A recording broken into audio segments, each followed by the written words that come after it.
Olá, nesta edição de encontros da Network da AJR, vamos ter aqui uma profissional.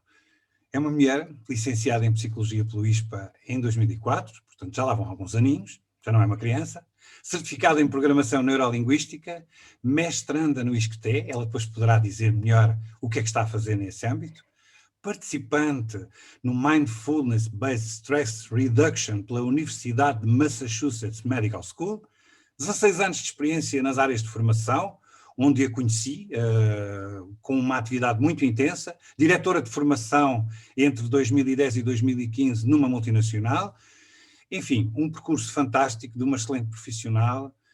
Raquel Machado, psicóloga, obrigada Raquel por ter aceitado este convite, obrigada por estar aqui connosco.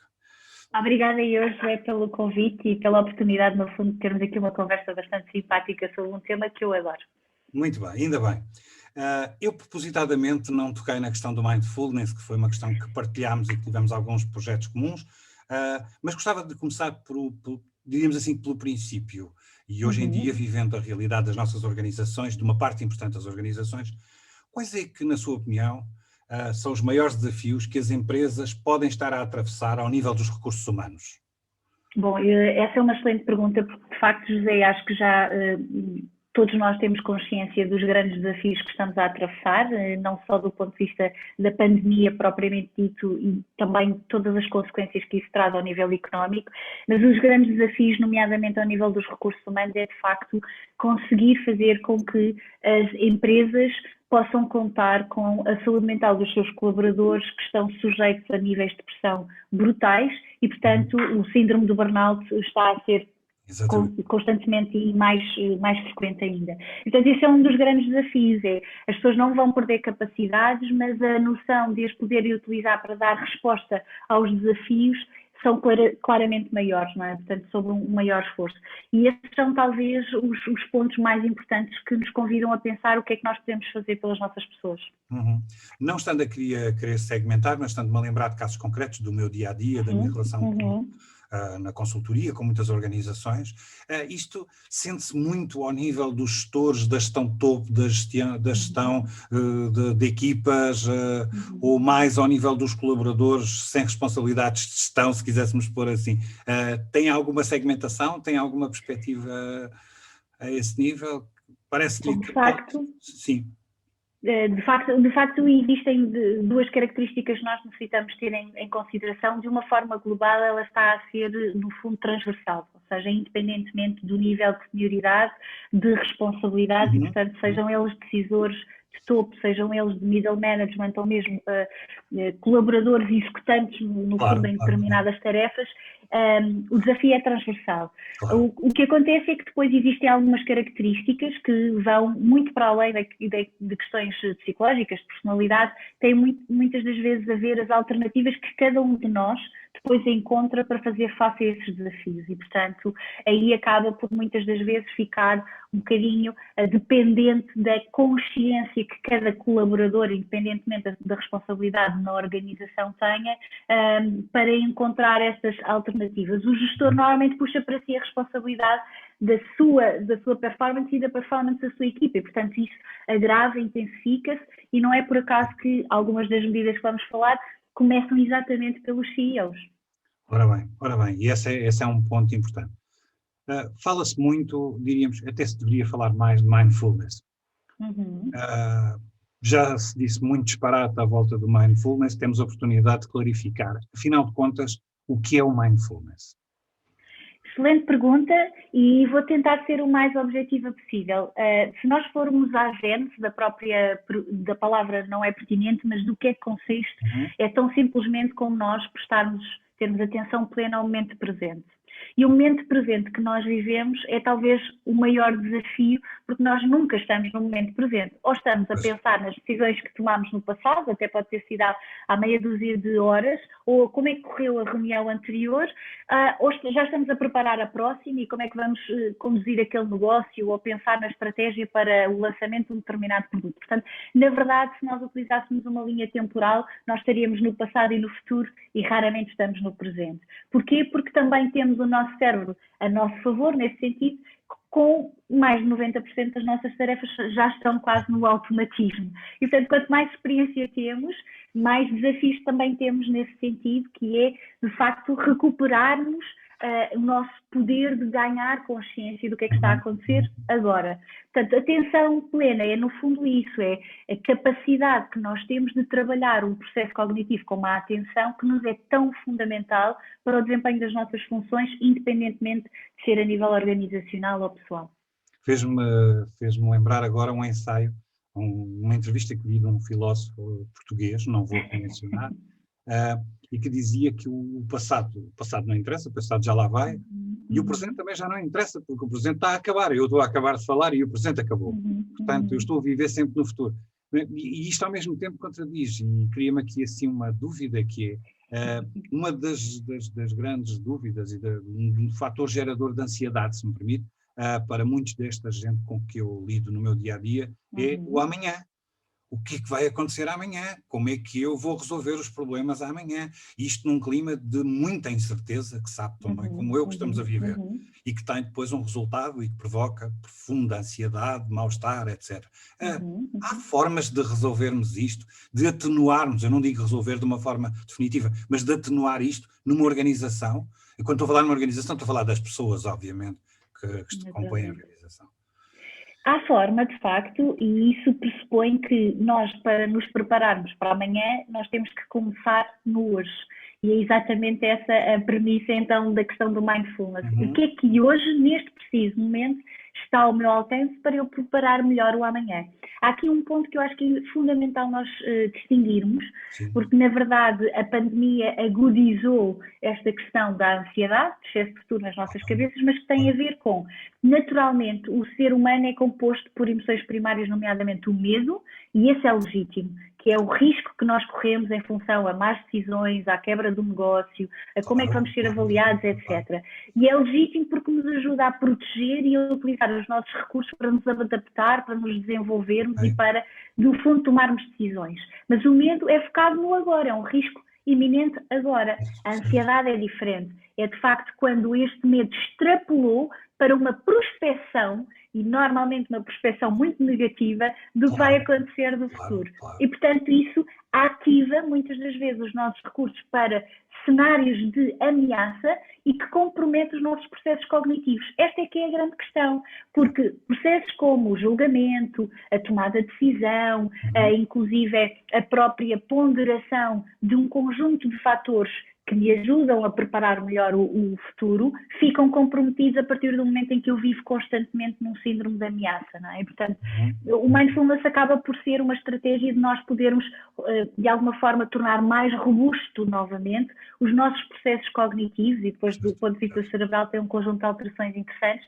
e que, no fundo, visam a nós podermos, muito bem, se nos preocupa o futuro, como é que eu agora posso me adaptar melhor, mas que está ao meu alcance no presente e não algo perspectivado a um tempo que nem sequer é realista. Essa é uma questão extremamente curiosa, e essa nota que está a dar, porque lê-se, eu li muitas vezes, e obviamente que me identifico muito que um gestor tem que pensar no futuro, e tem que pensar no futuro da sua organização. E hoje em dia já muitos dizem, eu já não posso pensar no futuro a 5 anos, porque não tenho garantias de que a 5 anos, as variáveis que eu não controlo são tantas que não vale a pena pensar a tão longo prazo. Mas quando eu penso no futuro, e ao mesmo tempo também há muitas escolas que defendem que um gestor deve pensar o pior cenário, porque pensando no pior cenário, prepara a sua organização, prepara a sua estrutura, do ponto de vista humano, do ponto de vista financeiro, do ponto de vista técnico, para poder encarar esse cenário que acaba por ser um desafio, transformar essa ameaça numa oportunidade. Ora bem, isto casa com aquilo que estava a dizer Perfeitamente. Na verdade, vamos colocar aqui quase como que em tom de metáfora. É quase como se nós pudéssemos, então, treinar o nosso cérebro para se tornar mais robusto para essa ameaça, e o impacto vai ser mais facilmente gerível naquele momento do que se simplesmente nós perspectivarmos o que é que de pior pode acontecer. Portanto, há aqui de alguma forma, robustez que é treinada no momento presente para que, nesse cenário pior imaginário, eu estou munida de mais recursos para ter uma capacidade de resposta adaptativa e, Muito portanto, bem. sobreviver a essa ameaça de uma forma muito mais eficiente. Muito bem. Talvez, não sei se uma última questão, a conversa é tão interessante que não sei. Mas qual é que é o trigger que eu devo estar atento enquanto gestor? Há bocadinho falou do burnout, que é uma questão que me preocupa e que nos preocupa a todos nós. Já várias vezes estive com equipas e senti claramente que havia ali episódios críticos, episódios muito complicados, e tivemos que pedir a quem de direito, aos responsáveis por essas áreas, que tomassem determinadas iniciativas. Qual é que é o trigger que eu devo ter em consideração, ou qual é o trigger para que num determinado momento eu diga assim, ok, eu tenho que tomar a iniciativa de colocar estes meus colaboradores, esta minha equipa, num programa de mindfulness, ou num programa que permita prevenir, porque eu estou a imaginar que as coisas estão-se a complicar e eu não vou controlar, eu sozinho não vou conseguir fazê-lo. Existem vários, José. Na verdade, como gestores de uma equipa, nós somos naturalmente orientados para indicadores, não é? Desde indicadores operacionais de performance, sejam eles do ponto de vista de SLA, de capacidade de collections ou de sales, o que seja, mas também outros indicadores que olhamos do ponto de vista qualitativo, não é? E também do ponto de vista de recursos humanos, como é o caso da própria attrition, do absentismo, que começa a ser o primeiro sinal, no fundo, claro, que a pessoa está a entrar nessa sintomatologia, e depois também o próprio empowerment. Algumas organizações mais disruptivas acabam por medi-lo, não é? O employee satisfaction, etc., é apenas assim já o final da linha. Exatamente. Mas isto só para dizer que os indicadores, quando nós os olhamos para além da capacidade de entrega direta, se nós aplicássemos várias técnicas organizacionais que existem para a identificação de root cause, claramente conseguimos identificar que é a altura de proporcionar esse programa. Mas existem depois outros indicadores, outros triggers que são mais, de alguma forma, de percepção diária. A irritabilidade das pessoas, a incapacidade de poder dar resposta de uma forma mais ou menos imediata, sem que tenham uma reatividade negativa ao pedido, que eventualmente tenham maior dificuldade em retomar a tarefa que estavam a fazer quando são interrompidos por uma chamada, por uma pergunta, etc. Portanto, essa dificuldade de concentração e todos esses sinais mais comportamentais que um gestor que esteja atento rapidamente consegue identificar. Existem, inclusive, no fundo, medidas que são tomadas para analisar o status dos recursos humanos pré-programa de mindfulness, nomeadamente aquilo que é considerado, por exemplo, um dos muitos questionários de stress percepcionado. É a maneira como eu própria percepciono os desafios e como é que eu estou a lidar com eles. E a partir dessa fotografia, não é, que nos dá mais indicadores, conseguimos dizer é a altura apropriada e, portanto, os resultados são depois extremamente surpreendentes pela positiva da evolução que as pessoas depois têm. Claro. Falou bem da questão de ferramentas que possamos utilizar no dia-a-dia que nos permitem avaliar métricas que nos permitam perceber se estamos no bom sentido, se existem falhas, como é que podemos corrigir, que iniciativas devemos tomar, e estão muitas delas focadas, obviamente, nos resultados, porque os resultados neste momento são extremamente importantes, não são escassos, porque a concorrência é difícil, é dura, porque existem muitos fatores que não controlamos.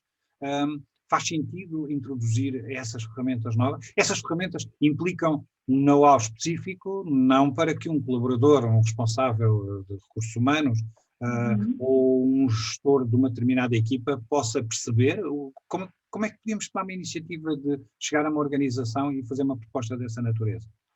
Bom, de facto, aqui o papel dos recursos humanos acaba por ser sempre a ponte, não é? É fundamental que, acima de tudo, o decisor, o gestor, um chefe de equipa, de alguma maneira consiga, então, ter essa abertura para poder, pelo menos, tirar essa primeira fotografia à equipa ou à organização e de facto, entrar em contacto com alguém que seja certificado na área, exatamente porque o próprio programa tem algumas especificidades. Eu gostava de partilhar muito rapidamente aquilo que foi feito na Google, que é o Search Inside Yourself, e que surge exatamente pelas mãos de, vamos lá, aplicar o mindfulness para engenheiros informáticos, que tinham uma particularidade e algum ceticismo inicial em relação ao programa. Exatamente. E a verdade é que eles próprios puderam vivenciar, quase como uma espécie de piloto, onde tinham alguém devidamente certificado e treinado para o efeito, que conduziu as sessões e, portanto, ao longo de 8 semanas eram convidados a fazerem exercícios de 10, 15 minutos por semana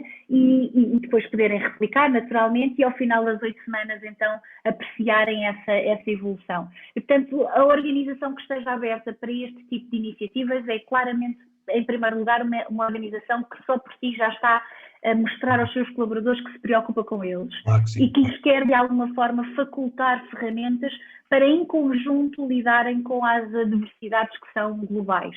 E depois, a partir daí, consegue-se customizar os programas exatamente às necessidades, ou seja, se aquilo que era um programa de mindfulness presencial hoje em dia faz online, naturalmente, se aquilo que se fazia durante uma hora laboral mais tranquila agora naturalmente se calhar faz ao final do dia ou na hora do almoço e, portanto, a organização tem essa capacidade de alguma forma perceber também quais são as suas necessidades e o programa ajusta-se. É fundamental, é de facto ser conduzido por alguém que esteja muito à vontade neste tema.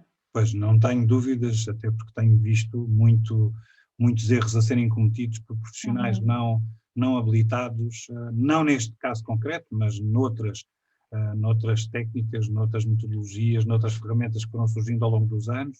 Lembro-me do caso da PNL, vi muita gente a utilizar a PNL de uma forma completamente absurda e que acabava por trazer depois, diria, melhores resultados, certamente que não, e em alguns casos até maus resultados. Só para finalizar uma pergunta, hoje nós estamos a ter esta nossa conversa à distância. Certo. É possível hoje trabalharmos estas ferramentas e quando estou a falar do Mindfulness não estou a falar única e exclusivamente de Mindfulness, estou a falar de todas as ferramentas que a Raquel hoje em dia trabalha com os seus clientes, com os seus doentes. Eu não gosto nada da palavra doente. Ninguém está doente, não está aqui ninguém. Com os seus clientes, com os seus interlocutores. É possível fazê-lo tranquilamente? Não estou a falar em termos de segurança, porque obviamente que sim, mas é possível ter o mesmo resultado assim, à distância? Bom, de facto, dizermos que a tecnologia substitui a presença humana seria, contra a natura. Nada substitui, mas consegue minimizar bastante e, portanto, os resultados, embora feitos naturalmente com alguns requisitos prévios de segurança, de confidencialidade naturalmente, conseguem ser igualmente satisfatórios e, portanto, na verdade a pandemia trouxe-nos também isso. Eu acho que tal como se calhar muitas das pessoas que nos irão ver ou que nos estão a ver, na verdade vivenciaram que afinal é possível gerir equipas, é mais exigente, traz um conjunto de todos os desafios, mas é possível, os resultados estão lá. E era um ponto que eu gostava também de partilhar, que é uma medida que claramente as organizações que optam por iniciativas deste género, elas estão também a partilhar uma mudança que é fundamental do ponto de vista hierárquico. É porque a hierarquia vertical, na verdade, ela traz aqui desafios que já não se coadunam àquelas que são as características de pessoas que querem estar envolvidas na superação das empresas. E, portanto, o nome da sua empresa, Network, é efetivamente a estrutura que se pretende, que é, no fundo, muito mais maleável. E essa maleabilidade, ela também é treinada pelo mindfulness, pela flexibilidade que vamos conseguindo ter. E pronto, isto só para também lhe responder finalmente à pergunta mais uma vez, é possível fazê-lo à distância, nada substitui a presença física, mas conseguimos contornar de uma forma bastante positiva. Ótimo, muito bem. Eu penso que cobrimos aqui o que eram uma parte das preocupações que imagino, que presumo que alguns dos nossos clientes que nos vão ouvir terão. Guardo-me para que um dia mais tarde venha a estar outra vez consigo, para colocar mais algumas questões. Espero que tenha muito sucesso, porque precisamos efetivamente de ajudar as empresas que estão a viver momentos extremamente difíceis. Ainda hoje tive algumas reuniões que me deixaram muito preocupado. Se calhar sou um dos primeiros candidatos a fazer uma sessão de mindfulness. Estou totalmente disponível. Exatamente. Mas que me deixaram francamente preocupado, porque estes fatores de indecisão, de não controle, para quem tem que gerir pessoas, gerir a vida dessas pessoas, as famílias, é extremamente complicado. Portanto, obrigada por essa palavra, por nos dar a conhecer que existem ferramentas que nos podem ajudar e que elas estão à disposição. Portanto, terei todo o gosto em partilhar o seu nome para que tenhamos o máximo sucesso. Raquel, obrigada. Foi uma querida. Obrigada por ter aceito este convite. Espero vê-la em breve. Muitas felicidades e até breve. Obrigada, igualmente. Até breve.